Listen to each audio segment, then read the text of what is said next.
What about his ego, for example? Sunday, that's another issue. But I think that because people talk about that. I think it's become more mature. No, I think it goes beyond even his ego now. A lot of people are worried about the national team being given to Sunday Olise, who is not tried, who is not tested. It's good to analyze football. It's good to know all these basics of football. You and I can talk about football and say 4-4-2, this, that. When it comes to the tactical way and also the way you manage your players, Sunday Olise, to be honest, it's good enough to manage the Super Eagles, but does he have the experience? When you say experience, you mean how to manage, fellow players like, some stubborn players in the Super Eagles and all of that.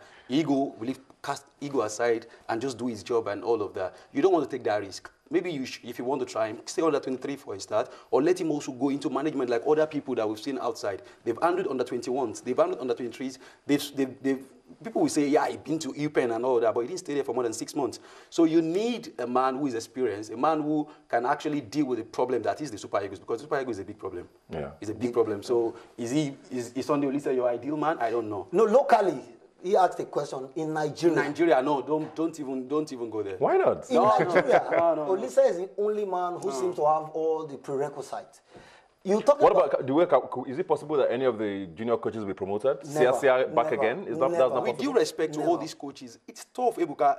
The Super Eagles is a tough job. Absolutely. Look, you have to set aside all your egos. You have to put aside all your, ethnic problems, and this guy is too powerful. I don't like players like him. You have to manage people who are difficult to manage. A group of guys who are not well educated but have a lot of money. It's a very bad combination. Even personally, it's difficult relating with this. But Siasia has been there before. He's been there before and he failed. Siasia failed. He couldn't qualify Nigeria for the African Nations Cup. Yeah, that was the height of it. It was a tragedy. His own problem too. I mean, every camp during Siasia era was always fighting a player. I think now he's grown up. He's learned now. He understands now that he messed up completely when he was in charge of the Super Eagles. He fought Peter Odemwingie. He fought Obafemi Martins, Kalu Uche, Joseph Yobo. Now, doesn't that say something for Stephen Keshi? I mean, give him some credits for the fact that the Super Eagles, like you said, we all agree that it's a very, very tough bunch to handle. Yeah. The NFF, on the other hand, are terrible. I'm trying not to judge it, but we know the NFF. Exactly. So we need to give Stephen Keshi some credit. I told you. Staying that long on the job. The last time I was on this show. Staying that long on the job.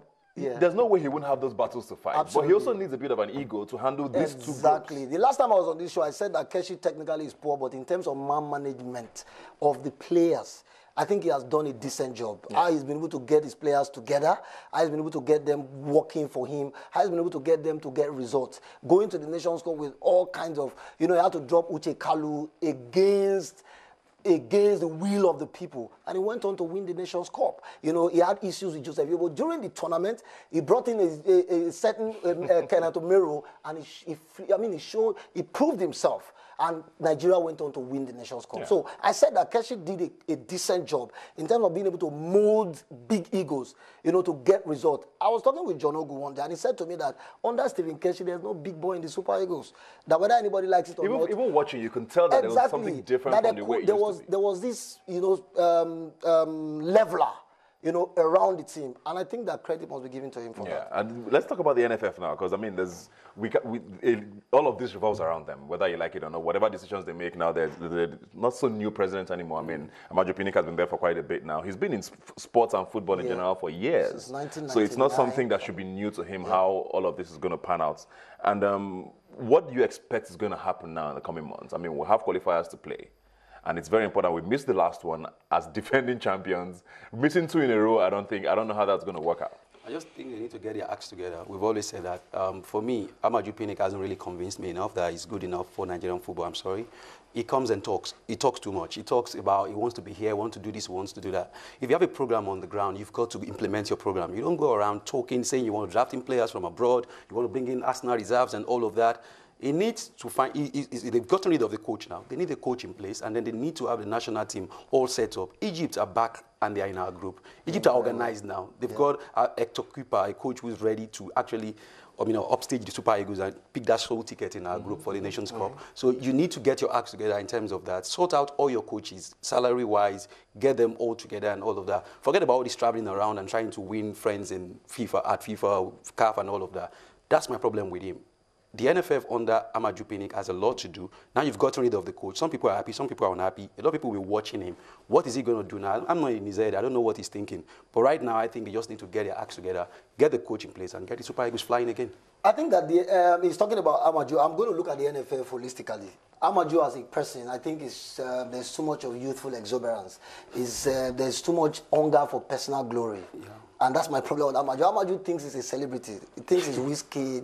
He thinks he's two-faced. No, but he's been around for a while, and for him, he's proven something. Yeah, not at this level. This is the zenith. This is the zenith. And getting to this position, we know what happened. No. Let's not even go into it. Just go into NFF. So talking about being qualified for the position of the NFF presidency, I never thought Amaju was ready or qualified to run Nigerian football as a whole. But he's there. Let's analyze, how far he has, has been able to do. Like Shino said, there's been too much playing to the gallery.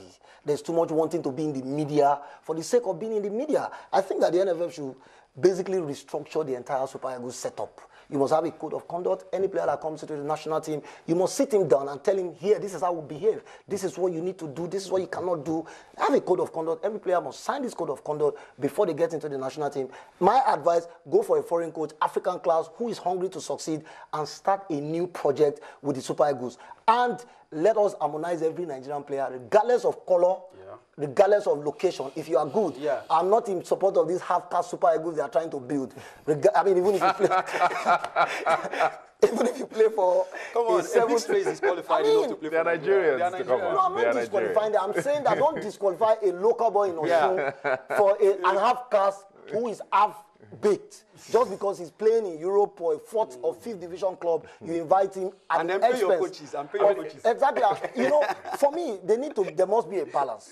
You must be a balance. And again, whoever will coach the Super Eagles should not invite players from Water FC and Pure Water United. We must have a standard. The Super Eagles is the zenith of national team football. But if there are no players in those clubs, where are you going to bring them? We have players, my brother. Shino is an advocate and a proponent of African players in Europe. There are a lot of Nigerian players doing very well in Europe.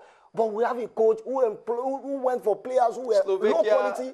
Cyprus, Afghanistan, anywhere you are playing, just exactly, just come. If you are good enough, you grab your chance. Super Eagles used to be very competitive. Oh my God! The likes of Sunday Olise, exactly. they will tell you about the team has no value anymore. Right now, anybody can just pop walk in into the Super Eagles.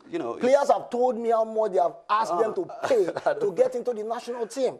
I mean, let's not deceive ourselves. Players who play in very low clubs in Europe, you see these players. The clubs are not better than Shooting Stars. The difference is that they are in Europe. Europe naturally more organized, and you think that these clubs are bigger. Some of these clubs these boys play for Europe are not even better than the Edinburgh Football Club and Kwara United. But because they can wrap up $7,000, $8,000 US or euro, they give it to someone who acts as an agent. He gives to the coach. They get into the national team. It becomes Uhuru. That's why we have a national team that is watered down. There's no quality. There's no standard. There's no style of play. The Super Eagles these days play, and I don't watch. I must confess. Those days, the national team is playing. The roads are dry. Everybody is rushing home. But now the Eagles are playing. People on Twitter mocking the national team of Nigeria. Wow. It has gone that bad. That's a very sad note to end on. Okay, yeah, something I forgot before we go very quickly. Enyama's issue with the NFF, how's that going?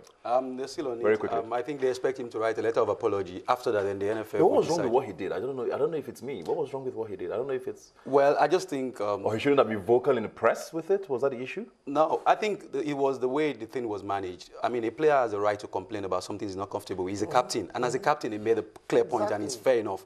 But I don't think the NFF enjoyed that because the governor of Kaduna State was disappointed about that. So that's all. That's why the politics of the politics involved. I agree with you. I think that he made a statement, and he qualified the statement by saying he thinks that the government is capable of providing absolute security. So on that note, there was everybody should be happy. Exactly. I mean, he just it was a matter of understanding. Anyway, we need to go. I think the NFF didn't even understand the purpose of his statement. Thank you very much, Omar. Thank you very much. I feel like we need an hour, man. I have so much to talk about because the Super Eagles I love them a little too much. I know, I see all and your it tweets. breaks my heart whenever all of this Sometimes I think you are too passionate about the team and you know less. So sometimes it looks like we are the bad guys, you are the good guys. I know. These guys started it's quite sad, but I mean, we can only keep supporting and hoping for the best. Hopefully, the NFF are listening, Amaju Pinnick, do the right thing, get us a good coach, and let's move on with all of this wahala. Thanks for being here today. Always a pleasure. We'll be right back with more. Please stay with us.